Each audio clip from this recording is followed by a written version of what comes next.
চিলাপথাৰ মহাবিদ্যালয়ৰ বাৰ্ষিক ক্ৰীড়া সপ্তাহ 2025-ৰ সাংস্কৃতিক শোভাযাত্ৰা প্ৰতিযোগিতাত অসমীয়া বিভাগৰ কেইটামান দৃশ্য। এইবাৰৰ প্ৰতিযোগিতাত অসমীয়া বিভাগে যিটো বিষয় বাছি লৈছিল সেয়া আছিল ইতিহাসৰ পাতে পাতে অসমীয়া নাৰী। মুঠ 7টা বিশেষ চৰিত্ৰক এই শোভাযাত্ৰাটোত তুলি ধৰিবলৈ যত্ন কৰা হৈছিল। চৰিত্ৰকেইটা হৈছে ক্ৰমে মূলা গাভৰু, জয়মতী কুঁৱৰী, ইয়াকা মিৰেম, দাৰিকী দাস, মালতী মেম ওৰফে মাংৰি ওৰাং, কনকলতা বৰুৱা আৰু আইদেউ সন্দিকৈ। মূলা গাভৰু এগৰাকী সাহসী নাৰী আছিল। মূলা গাভৰুৱে মুছলমান আক্ৰমণকাৰীৰ বিৰুদ্ধে যুঁজ দি সাহসৰ পৰিচয় দিছিল। 1532 চনত দুৰ্বাকে অসম আক্ৰমণ কৰোঁতে মূলা গাভৰুৱে যুঁজ দিবলৈ সক্ষম হৈছিল আৰু যুদ্ধক্ষেত্ৰতে প্ৰাণ ত্যাগ কৰিছিল।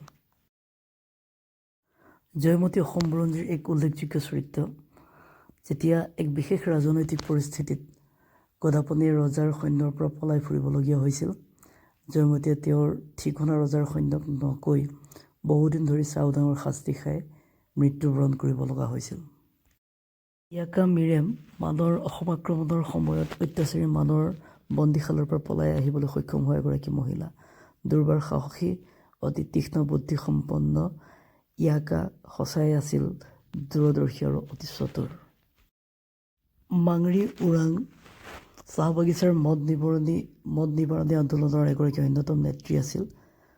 ব্ৰিটিছ প্ৰশাসনৰ বিৰুদ্ধে কংগ্ৰেছৰ স্বেচ্ছাসেৱকসকলক সহায় কৰাৰ কথা গম পাই মালতী মেমক 1921 চনত দৰং জিলাৰ লালমাটিত চৰকাৰী পক্ষই হত্যা কৰিছিল। দাৰিকী দাস আইন অমান্য আন্দোলনৰ এগৰাকী অন্যতম নেত্ৰী আছিল। ঘৰ আছিল গোলাঘাটত। আইন অমান্য আন্দোলনৰ লগত জড়িত থকাৰ অপৰাধত 1932 চনৰ 1 ফেব্ৰুৱাৰীত তেখেতক ব্ৰিটিছ চৰকাৰে গ্ৰেপ্তাৰ কৰিছিল আৰু 6 মাহৰ কাৰাবাসৰ হুকুম দিছিল।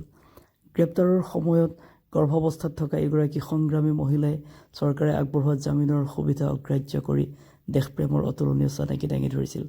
কাৰাবাসতে অসুস্থ হৈ 26 এপ্ৰিল 1932 চনত তেওঁ মৃত্যুবৰণ কৰিছিল। কনকলতা বৰুৱা 1942 চনৰ ভাৰত ত্যাগ আন্দোলনৰ মৃত্যু বাহিনীৰ এগৰাকী সক্ৰিয় সদস্য আছিল। তেওঁ 20 ছেপ্টেম্বৰ 1942 চনত গহপুৰ থানত পতাকা উত্তোলন কৰিবলৈ আহি ব্ৰিটিছৰ গুলীবিদ্ধ হৈ মৃত্যুক সাৱটি লৈছিল। সমদলৰ নেতৃত্ব দিয়া কনকলতা বৰুৱাৰ মৃত্যুৰ সময়ত বয়স আছিল মাত্ৰ 18 বছৰ। সন্দিকৈ অসমীয়া চলচ্চিত্ৰৰ প্ৰথমগৰাকী মহিলা অভিনেত্ৰী।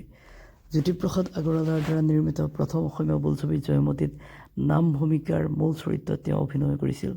বোলছবিখনত সহ অভিনেতাক বংগহৰদেউ বুলি সম্বোধন কৰাৰ বাবে তেওঁ আজীৱন আবিয়ৈ হৈ থাকিব লগা হৈছিল।